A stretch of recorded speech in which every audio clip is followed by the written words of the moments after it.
ကျွန်တော်ရဲ့ Telegram Channel နဲ့ YouTube Channel တွင်ကြည့်ရှုနေကြကုန်သောမိတ်ဆွေအားလုံး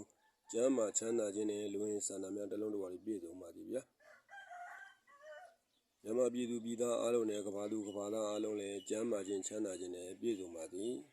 ကျွန်တော်ရဲ့အခု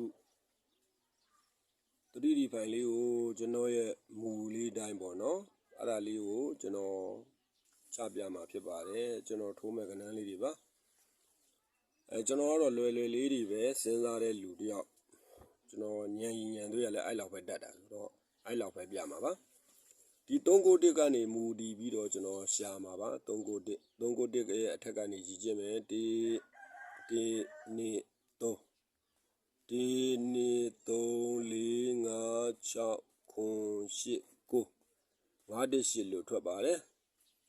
ဘယ်ရလာတယ်9 ဆိုတာကျွန်တော်မသိပါဘူး9တဲ့ပါဗျာ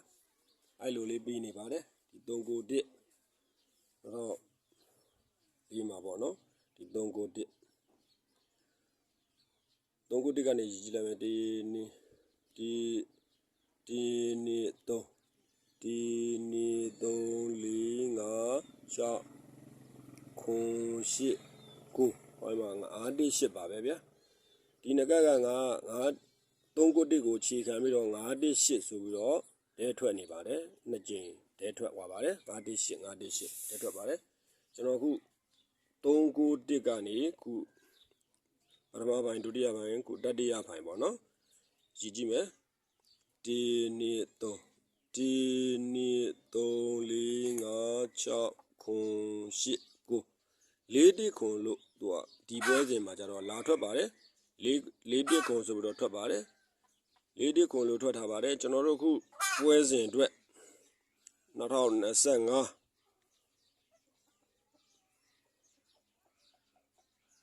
19ချိန်အတွက်2025 19ချိန်အတွက်ကို391ကနေရည်ကြည့်မယ်ဒီနေ့3ဒီနေ့3 4 5 6 9 10အဲ့တော့ကျွန်တော်တို့ကအခုပထမကတ်တုန်းက918တဲ့ဒုတိယကတ်မှာ918တဲ့ခုတတိယပိုင်းမှာသူကတတိယကတ်မှာက4ခွန်တဲ့အဲ့တော့ကျွန်တော်တို့အခုပွဲစဉ်မှာ4ခွန်တဲ့ကြမလား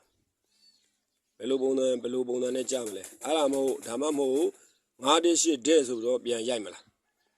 အဲ့လိုမျိုးကျွန်တော်ယူဆထားပါတယ်ဒီနမ်းမှာလဲ391ရှိပါသေးတယ်ဒီ391ကဒီမှာရီလို့မရပါဘူးဒီမှာအချိန်ကြီးမပြည့်ပါဘူးအဲ့ဒါကြောင့်ဒီ391ဒီ3ကတ်391ကိုကျွန်တော်ကအဲ့မှာကျွန်တော်ရှာထားတာကတော့အဲ့မှာအဲ့တော့ကျွန်တော်သူ့အတိုင်းပဲဘယ်ရလာတယ်တော့ကျွန်တော်မသိဘူးသူ့အတိုင်းပဲ918တဲ့4ခွန်တဲ့ကျွန်တော်အဲ့ဒီနှစ်ခွက်ကိုကျွန်တော်ထိုးမှာဖြစ်ပါတယ်အဲ့တော့918တဲ့နဲ့4ခွန်တဲ့ကိုကျွန်တော်ဒီဗီဒီယိုဖိုင်လေးကိုကျွန်တော်တင်ပြလိုက်ပါတယ်ကျွန်တော်ဘယ်ရလာတယ်ဆိုတာလဲကျွန်တော်ရှာမထားပါဘူးဘယ်လိုအထောက်တွေရှိတယ်ဆိုတာလဲကျွန်တော်မသိပါဘူးကျွန်တော်ဒီတိုင်းလေးဖြစ်နေတဲ့အတွက်ဒီတိုင်းလေးပဲရိုက်ပြီးတော့တင်ပေးလိုက်ပါတယ်ဒီတိုင်းလေးကြခဲ့ရင်ကျွန်တော်ပေါက်ပါမယ်ဒီတိုင်းလေးမကြဘူးဆိုရင်ကျွန်တော်မပေါက်ပါဘူးဒီတိုင်းလေးဖြစ်သွားရင်ကျွန်တော်ရပါမယ်ဒီတိုင်းလေးမဖြစ်ရင်ကျွန်တော်မရပါဘူးအဲ့တော့ကျွန်တော်ရဲ့ဒီဗီဒီယိုဖိုင်လေးကတော့ဒါပါပဲကျွန်တော် channel လေးကိုကြည့်ရှုနေတဲ့မိတ်ဆွေအားလုံးကျမ်းမာချမ်းသာခြင်းနဲ့ပြည့်စုံပြီးလူဝင်ဆန္ဒတွေတစ်လုံးတစ်ပါးပြည့်စုံပါစေမြန်မာပြည်သူပြည်သားအားလုံးနဲ့ကမ္ဘာသူကမ္ဘာသားအားလုံးလည်းကျမ်းမာခြင်းချမ်းသာခြင်းနဲ့ပြည့်စုံကြပါစေဗျာအားလုံးလူဝင်ဆန္ဒတွေတစ်လုံးတစ်ပါးပြည့်စုံကြပါစေဗျာ